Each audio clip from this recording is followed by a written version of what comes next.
Hi guys, today we're going to look at a really simple, easy recipe for making bone broth. Highly nutritious meal, and it's been linked with lots of health benefits, especially in the last few years, including helping to boost the immune system, helping with a condition known as leaky gut, which is responsible for a lot of autoimmune and digestive conditions within the body. So a brilliant meal to have and really simple to make. And it's actually been part of our lifestyle since we go back to the hunter-gatherer period, when we wanted to use all of the parts of the animal that we could and make our food last longer.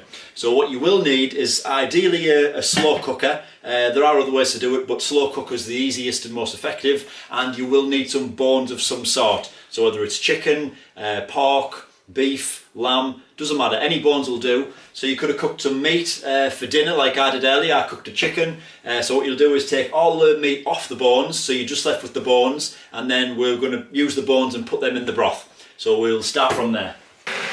So just get your bones out the fridge, whatever they are, whether they're chicken bones, pork, beef, lamb, whatever you're using, and just stick them into the slow cooker while boiling the kettle as well, just to get that ready. So fully boil the kettle while you're putting the bones in the slow cooker. So one of the things that you'll need for this recipe is some vinegar. I like to use raw organic apple cider vinegar if I can.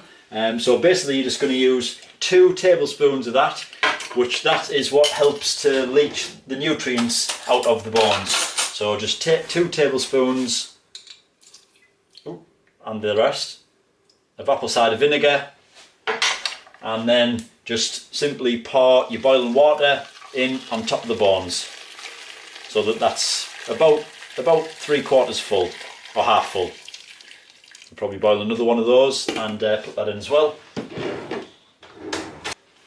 And those really are the 2 main ingredients that you'll need. The rest are simply just to taste. So I like to put a couple of carrots in. Again, ideally organic carrots if I can. So just chop those up and stick those in along with the bones and the apple cider vinegar.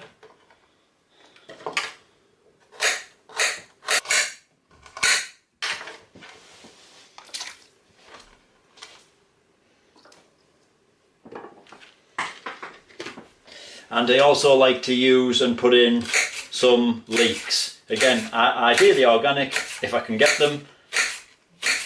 The organic ones are usually a little bit smaller, but that doesn't matter because, as I said, they're literally just to add flavour and taste to the bone broth. So usually, because they're a little bit smaller, I usually use 2.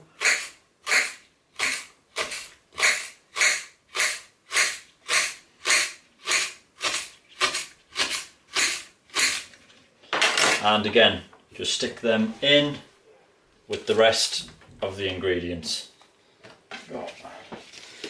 You can use a stock cube as well, just to thicken and again add a little bit more flavour. I like to use again an organic chicken stock cube.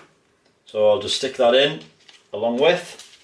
And then you can also flavour with some mixed herbs as well, or any herbs that you want. You can literally just sort of make it to taste however you want. So if you just sprinkle those in, and you can also put something like a peppercorn. Sometimes put peppercorn in. You can just get little small peppercorns, black peppercorns. You can put a couple of those in as well, just to taste. Just put a few of those in to taste. That's it, and then stick the slow cooker on, stick the lid on. We'll probably put a little bit more water in this.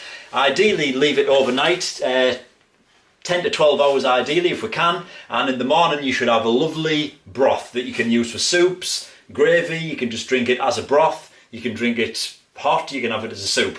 Really nutritious meal, easy to make, lovely flavour. You can put it in a flask, take it with you to work, really to get some nutrients in you, and as well this glutamine, which really can help your digestive system and conditions like leaky gut and autoimmune disorders as well. Help to boost the immune system as well. So a really nutritious meal, easy to do. There we go, enjoy. So here we are, it's the morning after the night before when we put the broth on. So we've left this about 10-11 hours. So all the bones have started to break down, which leaches all the collagen out of the bones, and we've got a nice hot broth The lovely smell to come down to in the morning. The next thing we want to do is to strain the broth to get rid of all the bones so we don't swallow any of those while we're eating it. So the easiest way to do that, or the way I like to do it, is literally just get a ladle, spoonful of that, and then spoon it over the sieve into a pan. And that just gets rid of all the bones and just leaves you with the broth in the pan at the end. Once you've strained the whole thing, you can then put this in the fridge, and it'll be fine in the fridge for about 3 to 4 days.